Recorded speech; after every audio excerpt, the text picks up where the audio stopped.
I don't even know what happened. Next thing I know, I'm buying albums. I'm buying more. I'm spending money like on merch and stuff, like Polaroids, and I'm just like, wait a minute. I've never done this before.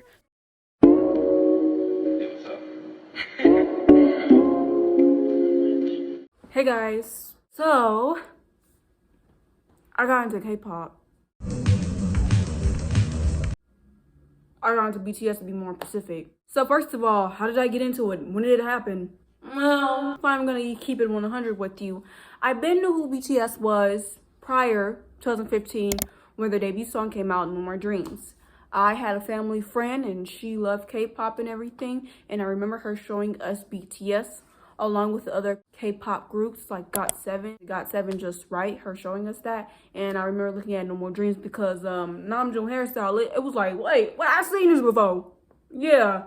And then I remember which music video I seen, and it was No More Dreams. But yeah, I knew who BTS was.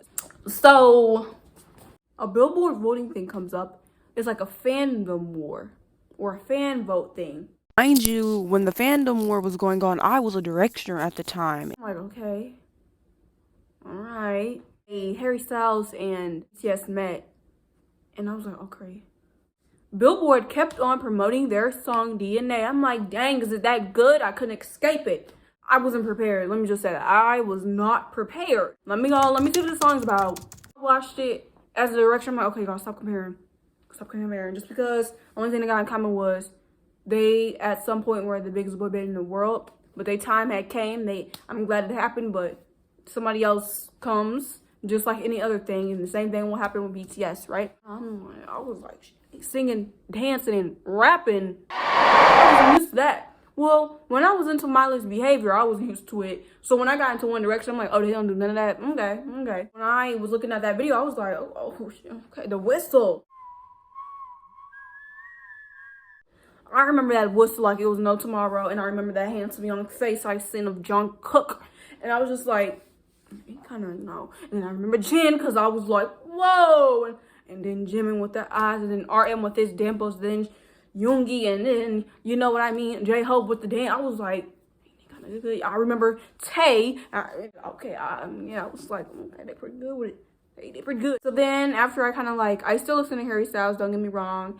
So I was like, okay. So the phase was kind of passing on, and then I was just chill for a minute, and then there is this YouTuber. I'll show you right now. I watch her videos. I love her videos, and I like to learn about cultural appropriation or cultural appreciation and, you know, colorism, stuff like that in all types of communities. I was looking at colorism videos and hers popped up. I'm like, oh, I already watched her, so like, let's come on. And I didn't know how bad like colorism was in Asia too. So I was just like, oh, all right. The media plays a big part when it comes to pushing those narratives when it comes to like colorism and stuff like that. So when she was talking about like K-pop idols and like the makeup industry and stuff like that, I wasn't surprised. I'm like, okay. So I heard all like that problematic stuff. Me having a mindset of, oh, everyone knows better than that. No, they don't.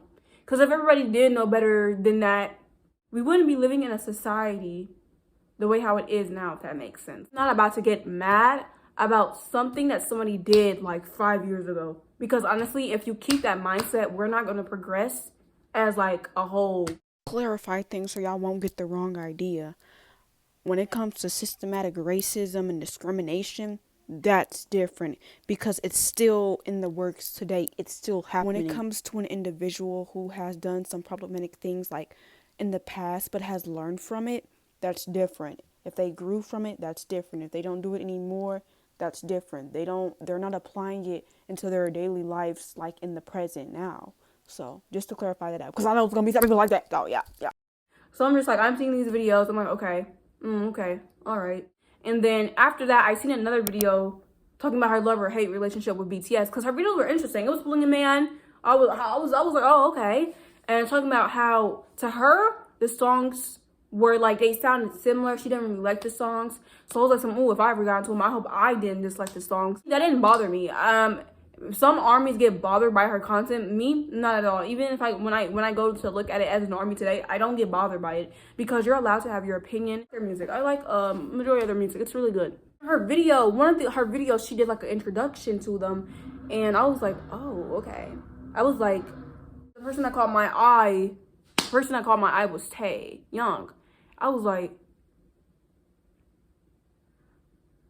it wasn't about his face, but he's a nice looking person. That's just that. Not to say that the others wasn't, because they was too. I was like, okay, Jin with the mukbangs, they doing. It was like this content, and she was explaining it. I'm like, whoa, no wonder the marketing is on point. Like, you know what I mean? But when it came to Tay speaks his own language sometimes, and people can't understand him, and he be in his own little world, and I'm like, oh my god, relatable.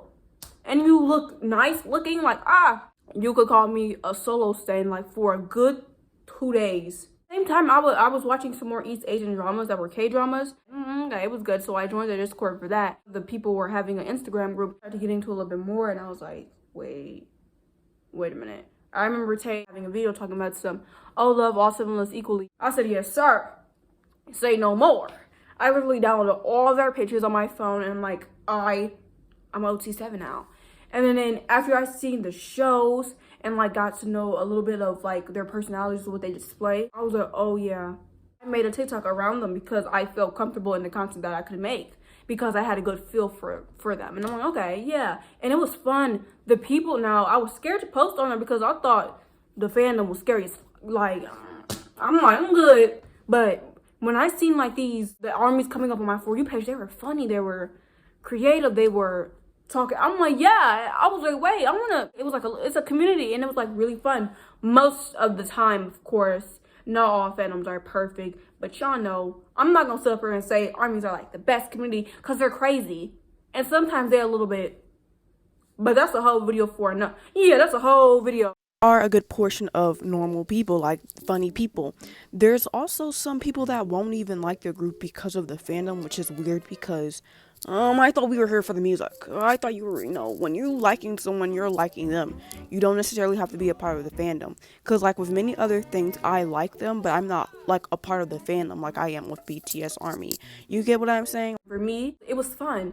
And I think, like, people gotta stop generalizing groups, communities, stuff like that, because it's not always the case. I'm over here thinking I couldn't make a video and somebody would attack me. People are going to attack you regardless, but it's not like that. You'll get people that will agree with you, just like any other thing. You'll get support. People will, you know what I mean?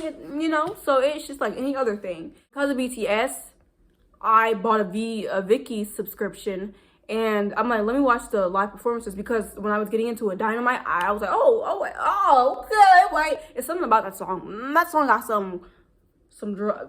that song got something in it. Good to go, I'm Dynamite, I glow, I'm like, yeah, I know what you're talking about. I had to tell my cousin because she loved her some BTS. I had to like, hey, he was right.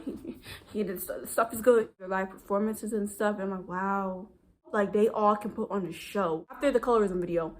So after we watched that, we took a break, and then I believe the next day we were watching interviews, like of the Marvel cast and the Timothy Chalamet interviews, and I'm like, oh, they were funny. And then out of nowhere, BTS just pops up English. I'm like, wait a minute. Wait, what? It was funny. What's your favorite lyric from Dynamite?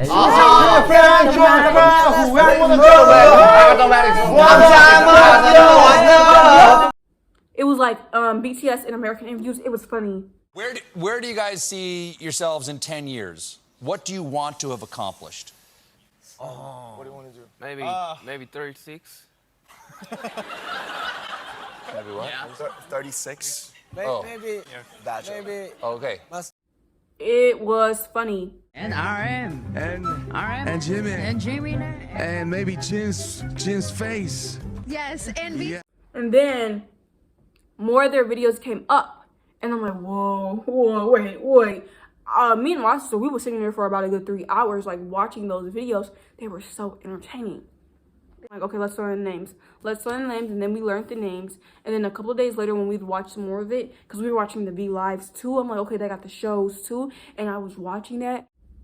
Yeah, it was giving what it was supposed to give. I'm also thinking about getting into more groups, but otherwise than that, this whole thing is like fun and everything.